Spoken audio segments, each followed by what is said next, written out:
Hello नमस्कार, welcome to Gargi news India में आस्था शर्मा। तो आइए आज की बड़ी खबरों पे नजर डालते हैं।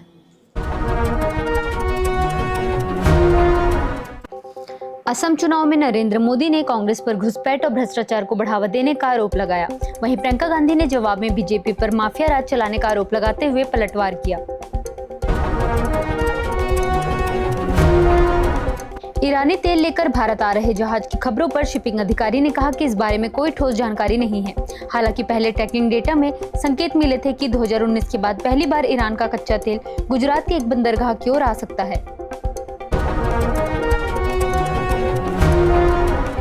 असम में प्रियंका गांधी ने आरोप लगाया कि बीजेपी लोगों को नरेंद्र मोदी की रैलियों में आने के लिए मजबूर कर रही है। उन्होंने कहा कि सरकारी योजनाओं का इस्तेमाल लोगों की अभिव्यक्ति की स्वतंत्रता दबाने के लिए किया जा रहा है। निशिकांत दुबे ने बिजू पटनायक पर दिए अपने विवादित बयान को लेकर माफी मांगी और कहा कि उन्होंने बात को गलत समझ लिया था। इस बयान के बाद बिजू जनता दल ने विरोध जताया, जिससे राज्य में राजनीतिक तनाव बढ़ गया। ओडिशा में विवाद के बीच नरेंद्र मोदी ने बिजू पटनायक की सराहना की। यह मामला तब बढ़ा जब निशिकांत दुबे ने बिजू पटनायक के CIA से कथित संबंधों का आरोप लगाया, जिस पर सभी दलों ने तीखी आलोचना की।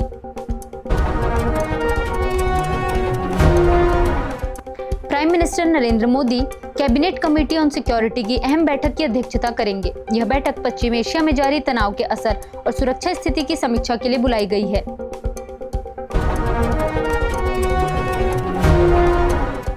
दिल्ली हाईकोर्ट ने अरविंद केजरीवाल को नोटिस जारी किया है। ईडी की उस याचिका पर जिसमें समन मामलों में उनकी बरी होने के फैसलों को चुनौती दी गई है।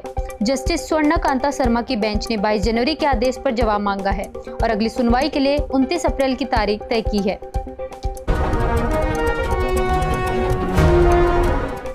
रिंकू सिंह राही ने सिस्टम पर गंभीर आरोप लगाते हुए कहा कि ईमानदार अधिकारियों को सजा दी जाती है और उन्हें ऐसे पद पर रखा जाता है जहां काम करने का मौका ही नहीं मिलता। उन्होंने बताया कि उन्हें अटैच भूमिका में रखा गया था, जहां वेतन तो मिलता था लेकिन जनता के लिए काम करने की अनुमति नहीं थी। डोनाल्ड ट्रंप ने संकेत दिए हैं कि अमेरिका ईरान युद्ध अपने अंतिम चरण में है और अगले 2-3 हफ्तों में सैनिक कार्रवाई रोकने की समय सीमा तय की जा सकती है। व्हाइट हाउस के अनुसार वह जल्द ही एक बड़े संशोधन में युद्ध को लेकर महत्वपूर्ण अपडेट देंगे, जिससे संघर्ष के अंत को लेकर स्पष्टता आ सकती है। बेंजामिन नेतन्याहू ने कहा कि ईरान के खिलाफ सैन्य अभियान जारी रहेगा और आतंकी शासन को कुचलते रहेंगे, जबकि डोनाल्ड ट्रंप ने युद्ध जल्द खत्म होने के संकेत दिए हैं। ईरान ने भी युद्ध खत्म करने की इच्छा जताई है, लेकिन नेताओं ने विरोधाभासी बयानों से संघर्ष के भविष्य को लेकर अनिश्चितता बनी हुई है। ओरेकल कॉर्पोरेशन ने भारत में करीब 12,000 कर्मचारियों को नौकरी से निकाल दिया है, जबकि वैश्विक स्तर पर लगभग 30,000 कर्मचारियों की छंटनी की खबर है। रिपोर्ट्स के अनुसार कंपनी जल्द ही एक और छंटनी दौर शुरू कर सकती है, जिससे कर्मचारियों में चिंता बढ़ गई है।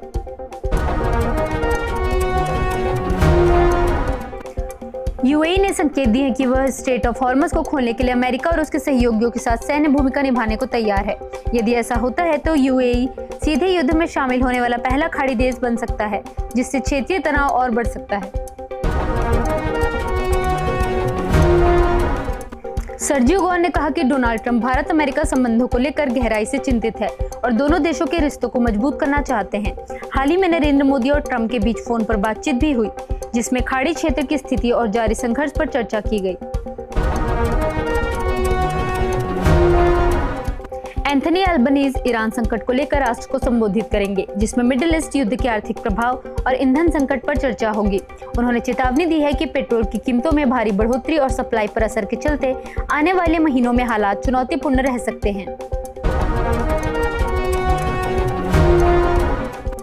डोनाल्ड ट्रंप ने दावा किया है कि ईरान ने संघर्ष के बीच युद्ध विराम की मांग की है, लेकिन अमेरिका इसे तभी मानेगा जब स्ट्रेट ऑफ हॉर्मज पूरी तरह खुला और सुरक्षित होगा। ट्रंप ने साफ कहा है कि जब तक यह अहम तेल मार्ग ओपन, फ्री एंड क्लियर नहीं होता, तब तक सैन्य कार्रवाई जारी रह सकती है। डोनाल्ड ट्रंप ने नाटो को पेपर टाइगर बताते हुए कहा कि ईरान युद्ध में सहयोग न करने पर अमेरिका गठबंधन से बाहर निकलने पर विचार कर रहा है। उन्होंने यूरोपीय देशों पर साथ न देने का आरोप लगाया, जिससे अमेरिका और नाटो सहयोगियों के बीच तनाव और बढ़ गया है।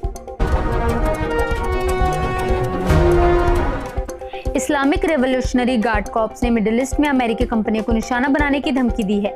यह चेतावनी यूनाइटेड स्टेट्स और ईरान के बीच बढ़ते तनाव के बीच दी गई है। डोनाल्ड ट्रंप ने नाटो को पेपर टाइगर बताते हुए कहा कि ईरान युद्ध में सहयोग न करने पर अमेरिका गठबंधन से बाहर निकलने पर विचार कर रहा है। उन्होंने यूरोपीय देशों पर साथ न देने का आरोप लगाया, जिससे अमेरिका और नाटो सहयोगियों के बीच तनाव और बढ़ गया है। भारतीय ध्वज वाले एलपीजी टैंकर पाइन गैस ने युद्ध के बीच खतरनाक हालात में स्ट्रेट ऑफ हॉर्मस पार किया, जहां क्रू ने कई दिनों तक सिर के ऊपर मिसाइल और ड्रोन उड़ते देखे। करीब 3 हफ्ते फंसे रहने के बाद जहाज को ईरान तट के पास एक सक्रिय वैकल्पिक रास्ते से निकलने की अनुमति मिली, जिससे वह सुरक्षित बाहर निकल सका। वीर विक्रम यादव को directorate general of civil aviation का नया प्रमुख नियुक्त किया गया है, जबकि चंचल कुमार को सूचना एवं प्रसारण मंत्रालय का सचिव बनाया गया है। हाल के महीनों में डीजीसीए पर सुरक्षा और संचालन संबंधी मुद्दों को लेकर दबाव बढ़ा है, खासकर इंडिगो की दिसंबर 2025 की उड़ान बाधाओं के बाद।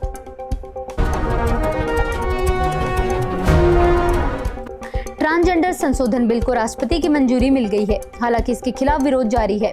यह कानून ट्रांसजेंडर की परिभाषा को सीमित करता है, पहचान के लिए मेडिकल सर्टिफिकेशन अनिवार्य बनाता है और जबरन पहचान, अपहरण व शोषण पर सख्त सजा का प्रावधान करता है।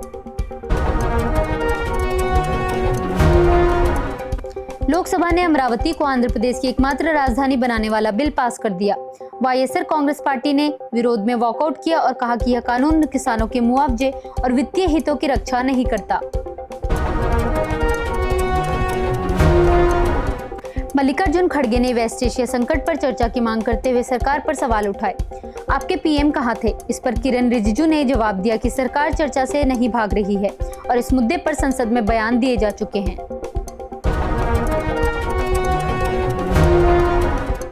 केरल में social democratic party of India द्वारा सीपीएम उम्मीदवारों को समर्थन देने के फैसले पर सियासी विवाद खड़ा हो गया है। विपक्ष ने पिनरई विजयन पर खतरनाक खेल खेलने और बहुसंख्यक अल्पसंख्यक सांप्रदायिकता से समझौता करने का आरोप लगाया।